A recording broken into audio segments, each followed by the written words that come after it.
I believe it's a throwback to my time at NID, my design institute, where so much of the work we had to do at 17, 18 and 19 was to ensure that the client brief gets honored, and in that all your learning happens. So mimicking that same relevance and purpose behind learning meant that when my children were, I mean, this was, my God, this was in 2002. I remember when they were doing an exploration of the city of Ahmedabad, so they were learning about the city. The question that sort of I was grappling with was, how do I make it more meaningful? How do I get the kids to realize that this was not about a fact-finding mission about a city, but more about purpose and more about looking at why would the learning of that particular idea or something be meaningful?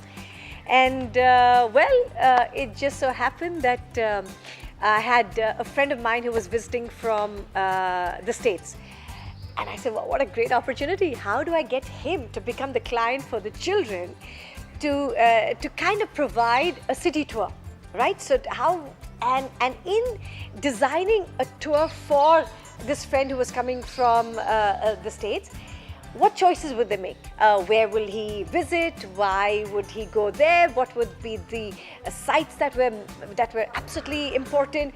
How much budget he would have, and therefore where would he go in terms of shopping and in terms of travel, etc. So it became such a fabulous opportunity. When I saw the kids engage with the learning in that manner, so we made 5 groups, and every group was given a particular different client. So I then, of course, called up a friends of mine and said, would you pretend to be clients for the children? And that's really how it happened. And it was amazing. I mean, the children were making choices. Now, suddenly there were choices being made. I mean, should we go to Teen Darwaza or should he go to Lal Darwaza? Should he go to see Dalajni Wahab or should he go to see IIM?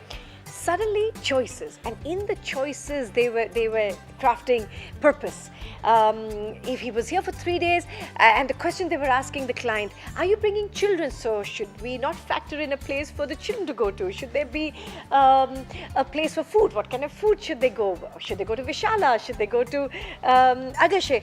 So in that thinking, learning became more meaningful. And by seeing how important the need for real learning and real outcomes was for the children, we realized, my God, the idea of client projects had to be the default pedagogy and opportunity for our children.